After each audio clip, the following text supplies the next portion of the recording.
भाइयों बुजुर्गों दोस्तों मेरे हम सफ़र नौजवान साथियों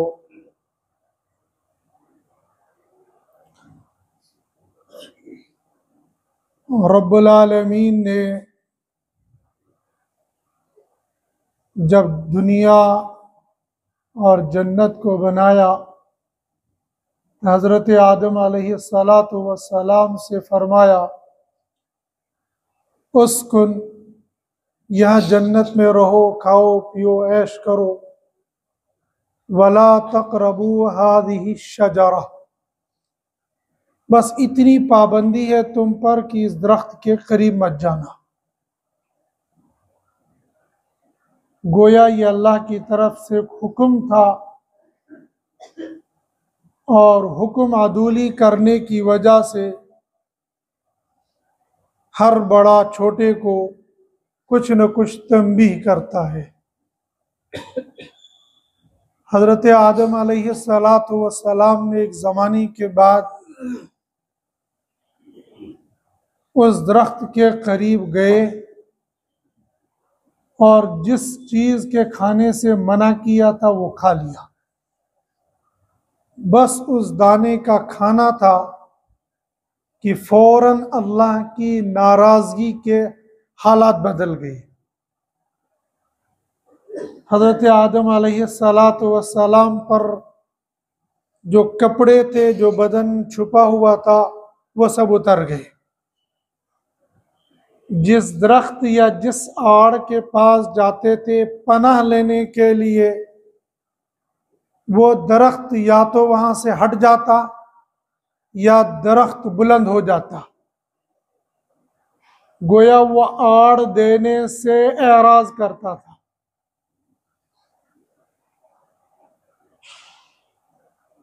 कुल मिलाकर अल्लाह सुब्हानहू व तआला ने ये दरख्त का दाना खाने की वजह से दुनिया में भेज दिया।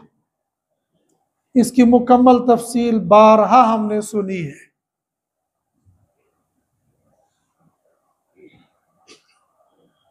गोया बतौर तंबीह दुनिया में भेजा गया बंदे को, इंसान को।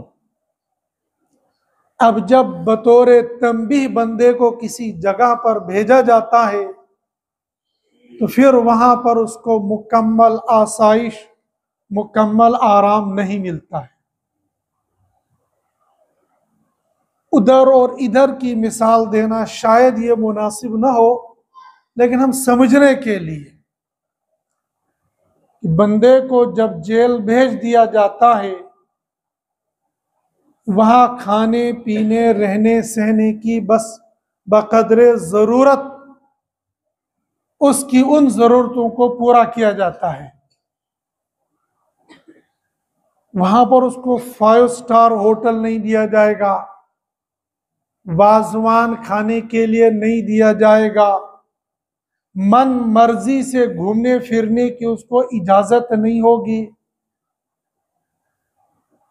उस जेल की जितनी बारकें होंगी, हर बारक में जाने की इसको इजाजत नहीं होगी। बल्कि जो लोग जेल में होके आए हैं, अगर वो उस जेल को, इस दुनिया को भी जेल समझेंगे, उसको भी जेल समझेंगे, और फिर इस दुनिया की जेल को अहकाम खुदावंदी इस पर मुंतबिक करेंगे, तो शायद उनको समझना बहुत इजी हो जाएगा, बहुत आसान हो जाएगा कि जैसे एक जेल में हर चीज खाने की इजाजत नहीं है, हर बंदे से मिलने की इजाजत नहीं है, हर एक्टिविटी, हर काम करने की इजाजत नहीं है, बल्कि जेल का सुप्रीडेंट, जेल का मालिक जिस चीज की इजाजत देगा, ये मुजरिम इस जेल खाने के अंदर इतनी इतनी ही एक्टिविटी कर सकता है, इसके अलावा अगर ये करेगा ये मुजरिम कहलाएगा। अव्वल तो इसको फौरन रोक दिया जाएगा, और अगर फौरन नहीं रोका तो उसको सजा दे दी जाएगी। अगर हम इसी तरीके से इस दुनिया को समझेंगे कि ये दुनिया ईमान वाले के लिए 5 स्टार होटल के मानिंद नहीं, बल्कि एक जेल के मानिंद है। इस जेल में हम करेंगे वही जो रब ने कहा होगा, इस जेल में खाएंगे हम वही जो रब ने कहा होगा, इस जेल में मिलेंगे हम उन्हीं लोगों से जिनसे रब ने इजाजत दी होगी, और इस जेल में हम जाएंगे वहीं जहां रब ने इजाजत दी होगी। इसके अलावा अगर उन जगहों पर जाएंगे जहां पर रब ने मना किया होगा, अल्लाह का इताब, अल्लाह की पकड़ आएगी, सजा, और ये बंदा मुजरिम बन जाएगा। जैसे जेल खाने के अंदर हर मुजरिम की बार्क अलग अलग और हर मुजरिम का स्टेटस अलग अलग, हर मुजरिम के साथ आने वालों को मुलाकात के लिए टाइमिंग अलग अलग, आएंगे कौन कौन ये अलग, हर चीज अलग अलग होगी। जब बंदा जेल के कानून को और फिर दुनिया को अल्लाह का कैद खाना समझकर सामने रखता है, उसको समझ में आता है कि मेरे लिए इस दुनिया के अंदर अल्लाह की मर्जी के बगैर जिंदगी गुजारना मुमकिन नहीं है। मन मर्जी से जिंदगी गुजारूंगा और रब की पकड़ आ जाएगी।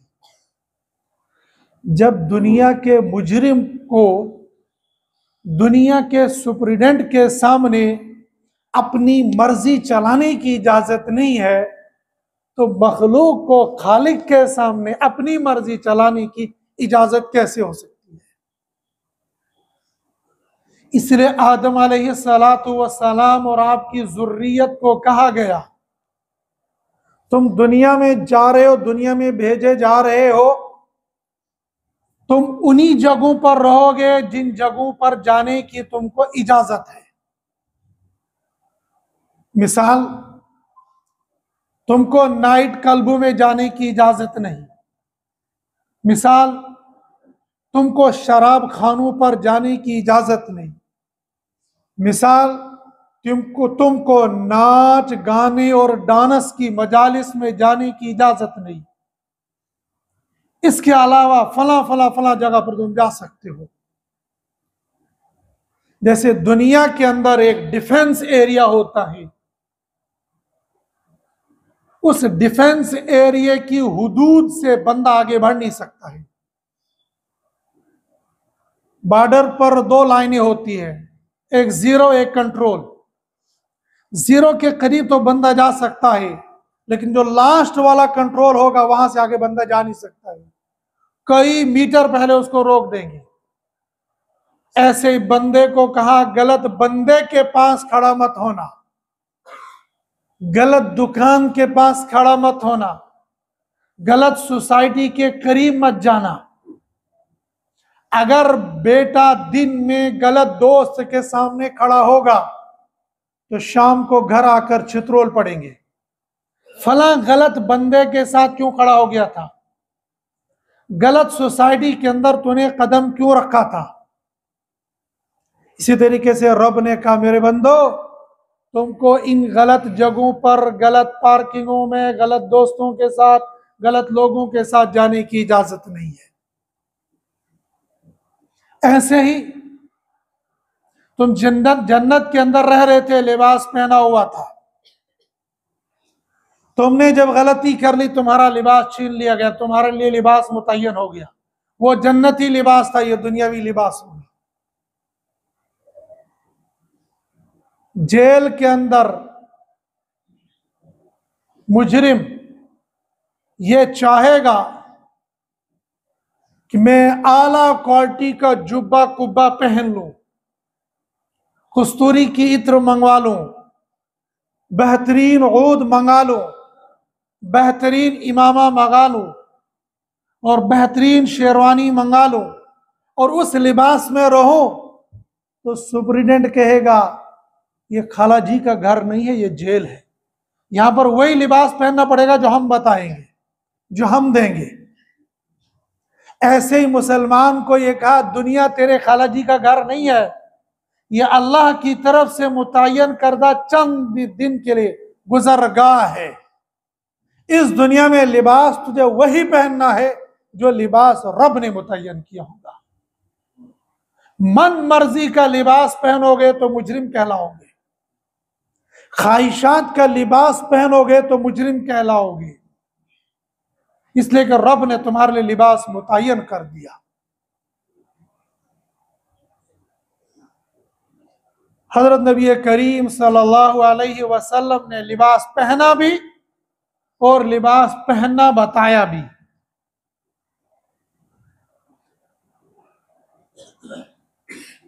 ऐसा लिबास नहीं पहनना कि जिससे तुम्हारा बदन ही खुल जाए या तुम्हारे बदन की साख्त जाहिर हो जाए या दीन के दुश्मनों के साथ उस लिबास की वजह से तुम्हारी मुशाबहत हो जाए। ऐसा लिबास भी मत पहनना। खाने का नंबर आ जाएगा, वो खाना खाना जिस खाने की रब ने तुमको इजाजत दी होगी, उसके अलावा मन मर्जी का खाना तुम पी नहीं सकते, खा नहीं सकते, मन मर्जी का पानी तुम पी नहीं सकते। वो खाओ जो रब ने मुतय्यन किया, वो पियो जो रब ने मुतय्यन किया।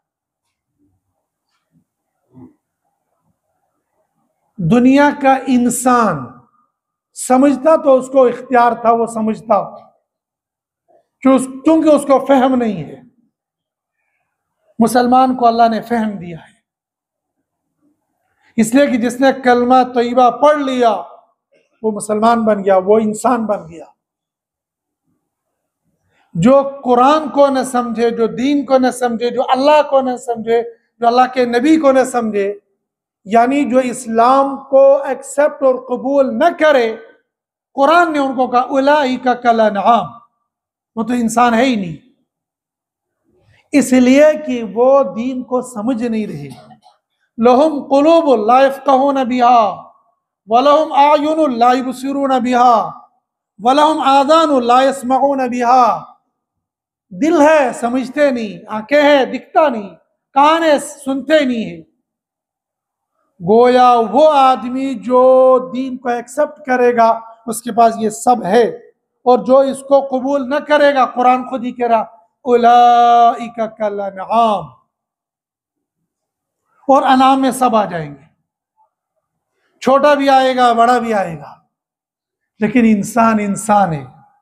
इंसान को गए जानवर कहीं के आगे से गुस्सा करेगा, और उसी को कहो ए बब्बर शेर लग रहा है तो हंस पड़ेगा, हाँ मैं बब्बर शेर। बब्बर शेर भी जानवर है और जानवर भी जानवर है। लेकिन अल्फाज को घुमाओ तो बंदा खुश हो जाता है।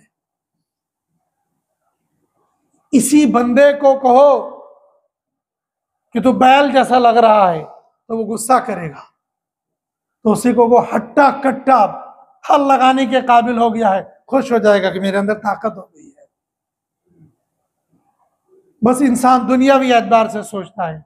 रब ने कहा जो ये कबूल न करे उलाइका कल अनआम, मगर दुनिया का इंसान कहता है ये कोई चीज है खाने के लिए या पहनने के लिए, ये दुनिया है इंजॉय करने के लिए। दुनिया इंजॉय करने के लिए है ही नहीं। दुनिया तो बतौर सजा है मोमिन के लिए, मुसलमान के लिए। इंजॉय मुझे और आपको करनी है जन्नत में जाकर। कुलू वशरबू हनियम, वहां तो ये आर्डर होगा, हुक्म होगा, जहां मर्जी वहां जाओ, जो मर्जी वो खा लो, जो मर्जी वो पहन लो। और मर्जी तो मर्जी है। जन्नती बैठे बैठे खालिस सोचेगा कि मुझे ताजा ताजा शोपियान का सेब चाहिए।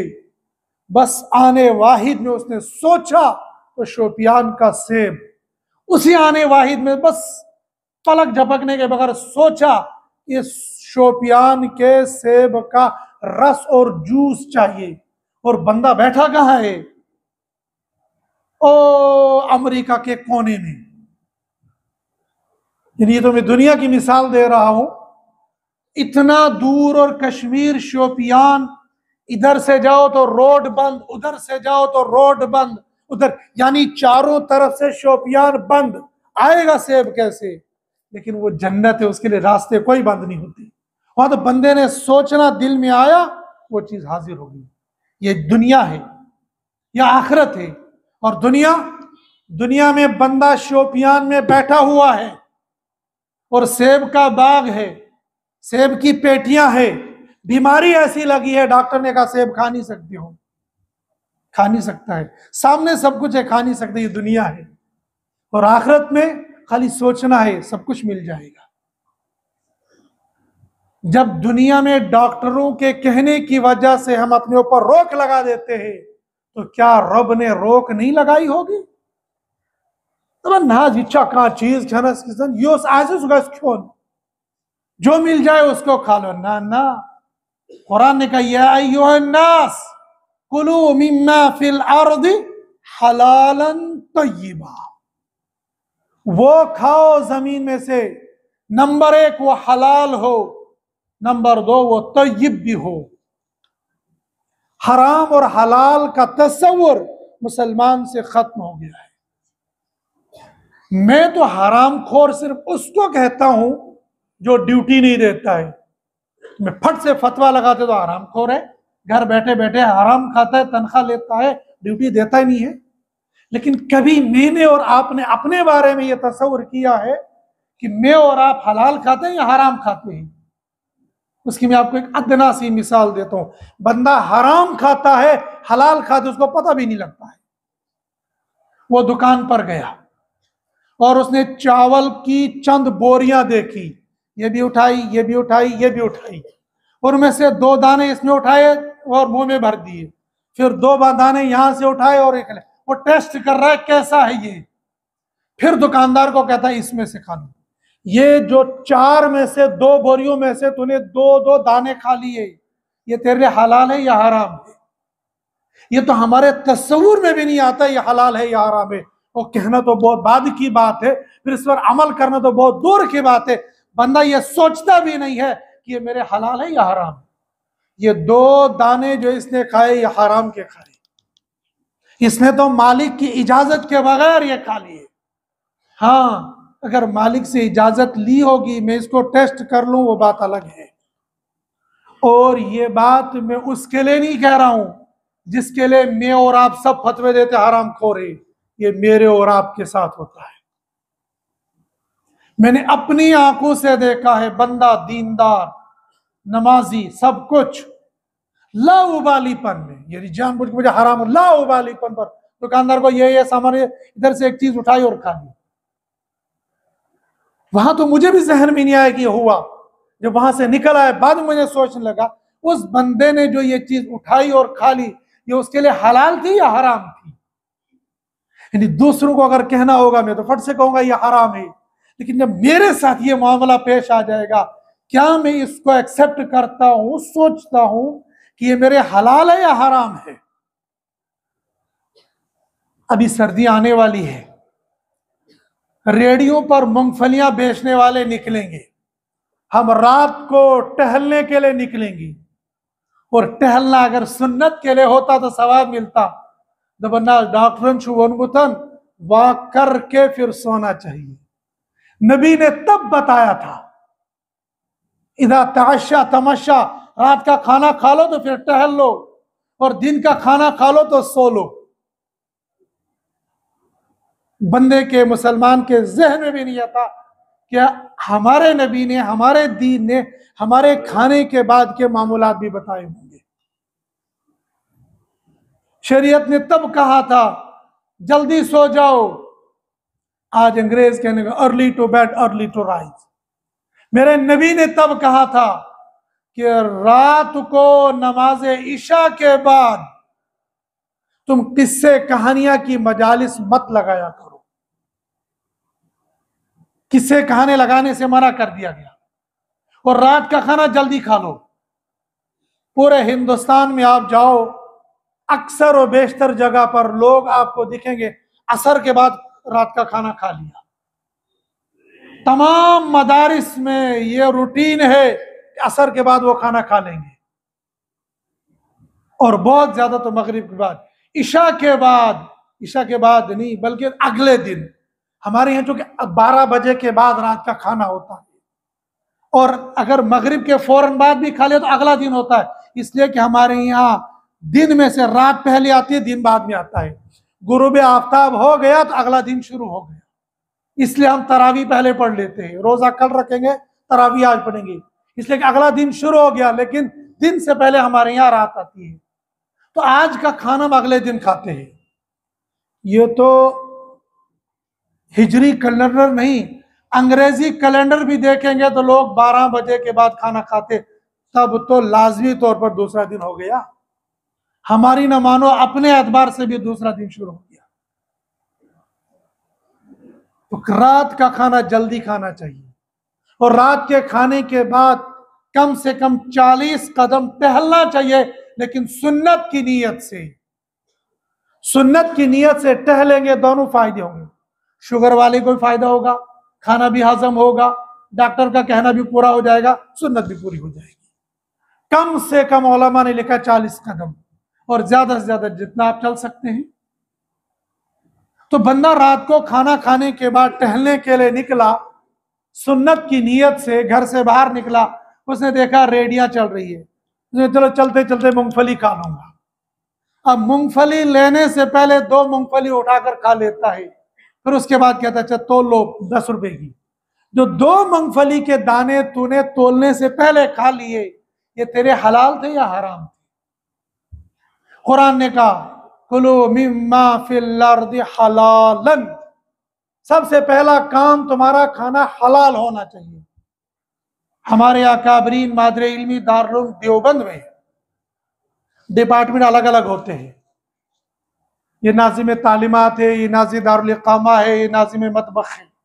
नाजिम मतबख को खाना चेक करना होता है, खाना सही बना या गलत बना है।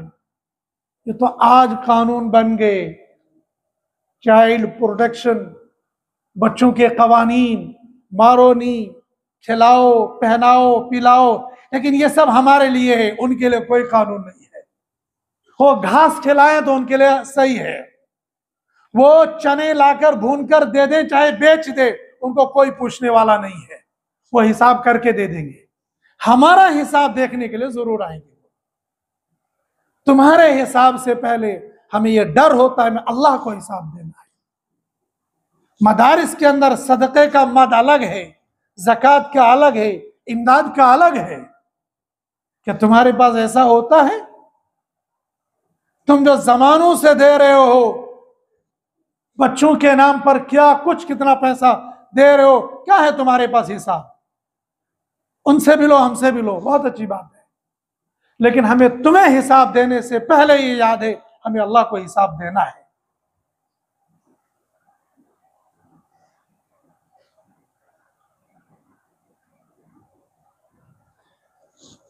हमारे लिए कानून है कि लिबास पहनने के लिए कि बच्चा का दारुल इकामा का नाजिम ये देखेगा, नाजिम मतबख ये देखेगा।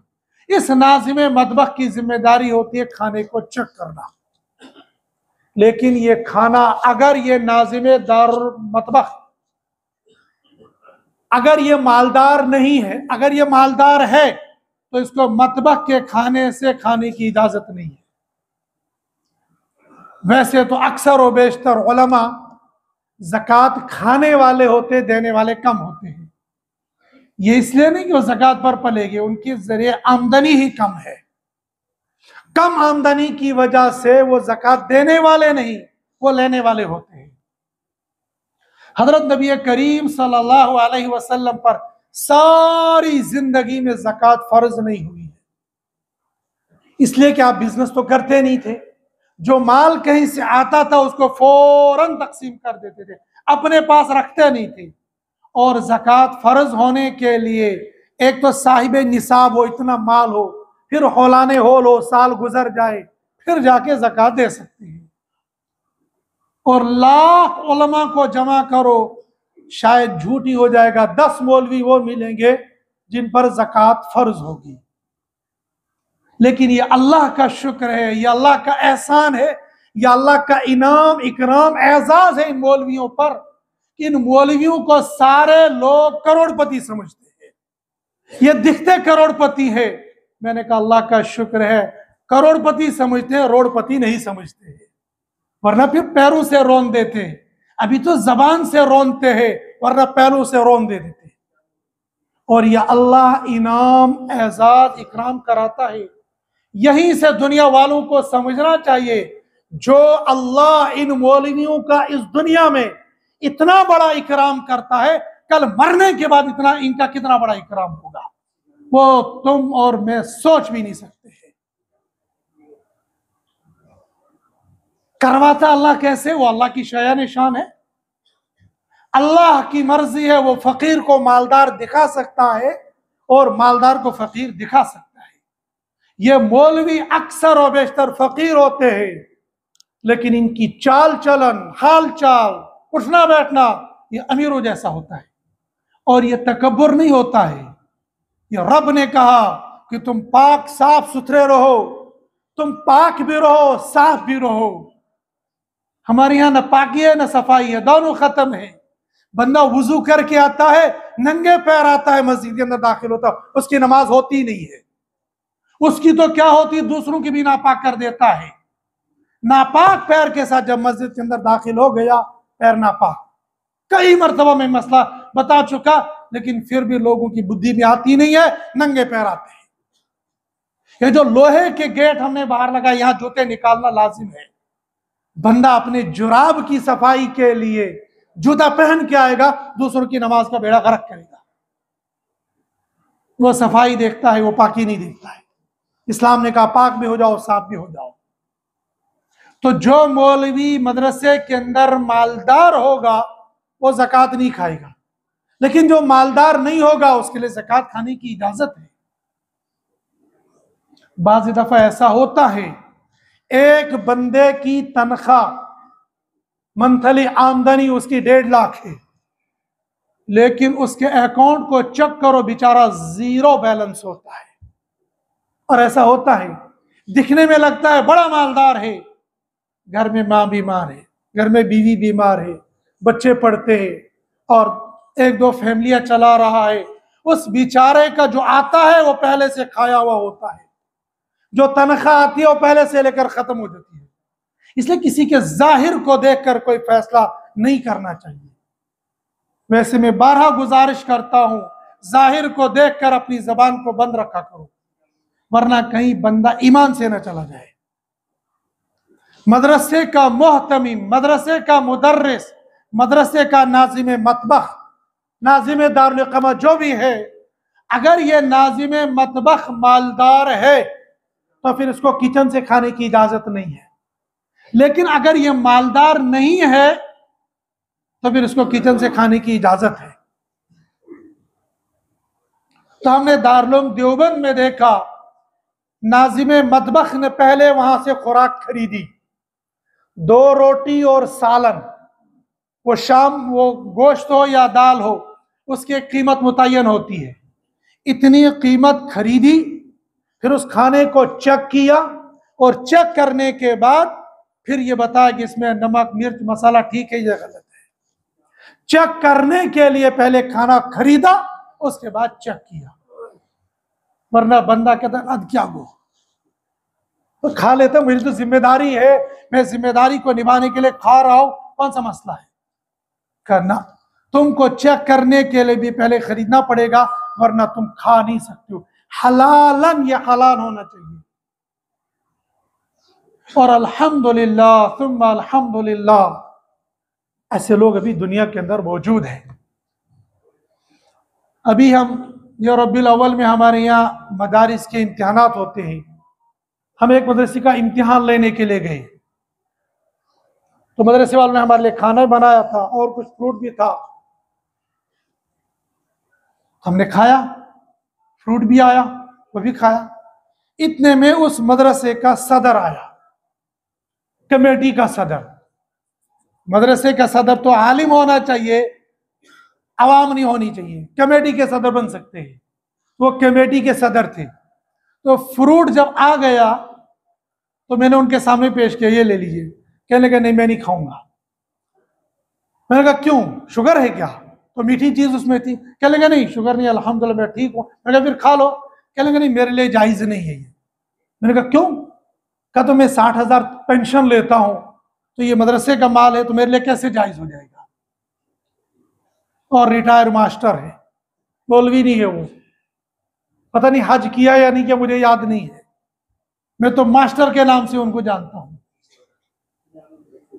मैं सोच में पड़ गया, वहां से अगले सफर तक सोचता रहा, हे अल्लाह ये दुनिया इसीलिए चल रही है, इतने गुनाहों के बावजूद, इतनी बददियांतियों के बावजूद, इतने घोटालों के बावजूद, तेरे अवामी बंदों के दरमियान भी ऐसे बंदे मौजूद है जो अपने थोड़े से खाने में भी इतनी एहतियात करते हैं कि मुझे फ्रूट भी हलाल का खाना है, हराम का नहीं खाना। फ्रूट कौन नहीं खाएगा? फ्रूट सेब हो आज के मौसम में कौन नहीं खाएगा? दबन्ना मैं कहता हलाल के, पता नहीं उसको कुरान की आयत याद भी, लेकिन उसको जहन में है मुझे हलाल खाना है। या अय्युहन्नास कुलू मिम्मा फिल अर्दि हलालन, हलाल खाओ। तो हलाल खाने के लिए इतनी एहतियात। फिर जब बंदे ने कमाना है तो कमाने में कितनी एहतियात करनी है। आज तो बंदा 10 बजे ऑफिस लगता है तो वो 11:30 बजे ऑफिस जाता है, 4 बजे छुट्टी होती है तो 2:30 बजे वापस आ जाता है, और वहां पर 10 फाइलों पर साइन करना होता है। दबन्ना साहब जो मीटिंग मजन वो अंदर सिगरेट पी रहा होता है। ये जो 10 फाइलों पर तुझे दस्तखत करना था और इस पर तूने किया नहीं, ये सही है गलत? बहुत सारे डिपार्टमेंट ऐसे हैं जिनको गवर्नमेंट तनख्वाह देती है वही काम करने के लिए। दबन्ना जब तक न चाय पानी होगा तब तक मैं इस बिल को पास नहीं करूंगा। जब तुझे एक इदारा लाख 1.5 लाख तनख्वाह इसी काम का देता है, फिर ये चाय पानी किस चीज का है? फिर अगर हम उसको कहते हैं ठीक है तुम चाय लो, तुम बिरयानी खा लो, लेकिन उस बिरयानी में मरा हुआ कुत्ता डालूंगा, खा लोगे? हस्तकबिल्ला, तुम मुसलमान, तुम मौलवी हो? फिर मौलवी पर आ जाती है। ये जो तुम चाय पानी ले रहे हो, ये तुम खंजीर खा रहे हो, ये कुत्ता खा रहे हो, ये गोबर खा रहे हो, ये क्या खा रहे हो, और इसको तुम चाय पानी का नाम लेते हो? जो काम तुम्हारे जिम्मे है वो काम तुमको करना था, उस करने के अलग से पैसे लेते हो, ये हलाल नहीं है, तुम्हारे लिए हराम है। लेकिन कहेंगे किसको? अगर कहते दबना मौलवी तो बड़ी जज्बाती तकरीरें कर लेता है। कौन है जो नहीं बताएगा इन बातों को? अगर मौलवी ये नहीं बताएगा, क्या कोई नबी आएगा? हमारा ईमान है, मा कान मुहम्मदुन अबा अहदिन मिन रिजालिकुम वलाकिन रसूलुल्लाह व खातमुन नबिय्यीन। कोई नबी आने वाला है। इस मौलवी की जिम्मेदारी है, इस खतीब की जिम्मेदारी है, इस इमाम की जिम्मेदारी है, इस वाइज की जिम्मेदारी है, हलाल तुमको बताए, हराम तुमको बताए। लगती है बुरी तो लगे, एक बार नहीं लाख मर्तबा लगे, लेकिन कुरान ने कहा हलालन तय्यिबा। अगर हराम खाते हो ऐसा है जैसा कुत्ता खा रहे हो, अगर हराम खा रहे हो ऐसा है जैसा मरा हुआ बैल खा रहे हो। कैसे हम कहेंगे तुमको ये अच्छा है तुम्हारे लिए? वो चाहे मैं खा लूं चाहे आप खा लो, कसे भाषण तमाम के तमाम यहां बराबर हैं, हलाल सबको खाना है। हाँ, जहां पर जिस डिपार्टमेंट ने तुमको इजाजत दी होगी खा लो, यानी हलाल की नहीं हराम की, हराम की नहीं हलाल की। जहां पर जैसे खाने की इजाजत तुम खा लो, कि तुम्हें इतनी तनख्वाह, इतनी मिसाल ओवर टाइम देता है, अपने अपने इदारों के अलग अलग इंतजाम होते हैं, वैसे तुम कर रहे हो तो एक मजदूर को का 8 से लेकर 6 बजे तक, बाद में कहता मैं ओवर टाइम लगाऊंगा। उसके अगर तुमको जितना पूरे 8 घंटे के दे रहा, अगर 2 घंटे का मालिक दे रहा तुम्हें, फिर ये हराम नहीं होगा, फिर ये हलाल होगा। वो इसकी डील है वो। लेकिन पहला काम हमारे मेरे लिए आपके का हलालन, उसके बाद कहा तय्यिबा। जब तुम हलाल खाओगे फिर रब के सामने हाथ उठाओगे तो रब तुम्हारी दुआ को कबूल करेगा। सारी दुनिया परेशान है हालात से मुकाबला करने के लिए, ये करो वो करो वो करो दुआ करो। पूरे हफ्ते बंदों ने फोन किया खाली सिर्फ दुआ करना। ठीक है, दुआ करने का हुक्म तुम्हारा नहीं, अल्लाह का हुक्म है। वइदा सालक इबादी अन्नी फइन्नी करीब, मेरा बंदा मुझे पुकारता है, मुझे बुलाता है, मुझे वो अपने करीब पाएगा। लेकिन इस दुआ की कबूलियत के लिए और दीगर शराइत के साथ एक शर्त यह कि रिज़्क़ हलाल खाओ, रिज़्क़ हराम से एहतिराज करो, रिज़्क़ हराम से परहेज करो। वरना अगर रिज़्क़ हराम खाया होगा और तमाम सुलह की जमात बिठाकर रखो, दुआ कबूल नहीं होगी। हज्जाज बिन यूसुफ ने सुलह की एक जमात को बुलाया जिनके बारे में था मुस्तजाबुद दावत, ये हाथ उठाते हैं अल्लाह कबूल कर लेते हैं। उनकी दावत की, खाना खाने के बाद कहा जाओ 40 दिन के लिए मैं तुम्हारी बद्दुआ से महफूज हो गया। उन्होंने कहा क्यों? कहा जितना खाया सारा हराम का था। जब सारा हराम का अंदर डाल रहे होंगे फिर दुआ कबूल कैसे हो जाएगी? फिर न इमाम की होगी, न मुक्तदी की होगी, न वली की होगी, न सुलह की होगी, किसी की नहीं होगी। हम सब की मिलजुल कर ये जिम्मेदारी बनती है हम अपने खाने को तहकीक के बाद खाएं, रिज़्क़ हलाल खाएं। कोशिश हत्तल इम्कान बंदा करे मेरे पेट में लुक़मे हलाल जाए। जो हमारे बस में वो तो हम करें, जो हमारे बस में नहीं है अल्लाह से मांग लेंगे, अल्लाह तू ये कर। सारी दुनिया कह रही है दुआ करो दुआ करो दुआ करो। गुज़श्ता जुमा को मैंने अर्ज किया कि दुआ तो करेंगे, खाना उनकी तरह, पहनना उनकी तरह, चलना उनकी तरह, शक्ल उनकी तरह, और फिर दुआ करो अल्लाह इस्राइल का बेड़ा गर्क कर दे। ये कैसे हो सकता है? अपने कपड़ों पर हम नजर डाल दे, ये कपड़े कौन का प्रोडक्ट है? ये जो सुबह उठकर हम ब्रश करते हैं, ये कोलगेट, ये कौन सा प्रोडक्ट है? ये हमारा। ये जो हम पानी पीते रहते हैं, बाहर जाते हैं नारे लगाकर और कहते कोल्ड ड्रिंक लाओ, पेप्सी लाओ, ये कौन सा प्रोडक्ट है? इधर से तुम उसको सपोर्ट कर रहे हो और इधर से नारे लगा रहे हो। इन खोखले नारों से कुछ होने वाला है? ये तुम कर सकते हो, ये कर लो। अपने घरों से वो तमाम प्रोडक्ट निकाल दो जिसको यहूदी बना रहा है और ये हमारे इख्तियार में है। अल्हम्दुलिल्लाह, तहदीस बिन न्यामा के तौर पर कह रहा हूं, 2014 में जब उसने बच्चों पर, उस वक्त रमजान में बच्चों पर बम बरसाए थे, उस वक्त ये तय किया था कोई कोल्ड ड्रिंक नहीं पीनी है। अल्हम्दुलिल्लाह हट्टा कट्टा ठीक ठाक है, और जो जितना ये कोल्ड ड्रिंक पीता है उतना उसका हाजमा खराब होगा, उसके उतने गुर्दे खराब होंगे, अंदर का सारा सिस्टम खराब हो गया होगा। लेकिन दबन नहा से ना कोल्ड ड्रिंक तो होनी चाहिए, तब तक आज के मुसलमान का खाना हजम ही नहीं होता है जब तक न कोल्ड ड्रिंक पिएगा। सारा प्रोडक्ट वहां से आ रहा है। कम से कम ये कर सकते तो करो। दबन्नास क्या करोगे ना, तेज तेज खोंचो तो ऊपर से होना चाहिए था, फिर ये होने वाला नहीं है। पेन जिससे तुम लिखते रहते हो, पेन नाम तो मैं नहीं लूंगा कौन सा, लेकिन मालूम है आपको कहां से पेन आ रहा है। क्या उस पेन के अलावा तुम्हें इंडिया की कंपनियां नहीं चल रही हैं? इंडिया की शर्ट नहीं आ रही, इंडिया का एसी नहीं आ रहा, इंडिया का पंखा नहीं आ रहा, इंडिया का कोलगेट नहीं आ रहा है। इंडिया के इतने सारे प्रोडक्ट आ रहे हैं, क्या हम उनको फॉलो नहीं कर सकते हैं? उन तमाम चीजों को जो हमारे इख्तियार में छोड़ना वो छोड़ दो, फिर अल्लाह से दुआ करो, फिर अल्लाह की मदद आएगी। और अगर हम खालिस इधर से वो भी करते रहो, इधर से भी करते रहो, दुआएं सारी जिंदगी सारी रात मांगते रहो, फिर अल्लाह की मदद नहीं आती है। अल्लाह की मदद आती है दीन के साथ, अल्लाह की मदद आती है शरीयत के साथ, अल्लाह की मदद आती है सुन्नत के साथ। अल्लाह के साथ ताल्लुक जोड़ दोगे, इंशाअल्लाह अल्लाह की मदद आएगी। और अगर हमने दीन को छोड़कर अल्लाह से मदद मांगी जाए, वो नहीं हो सकती है। अल्लाह पाक मुझे और आपको सुन्नत और शरीयत के मुताबिक अपनी सारी जिंदगी गुजारने की तौफीक नसीब फरमाए। व आखिरु दावाना अल्हम्दुलिल्लाहि रब्बिल आलमीन।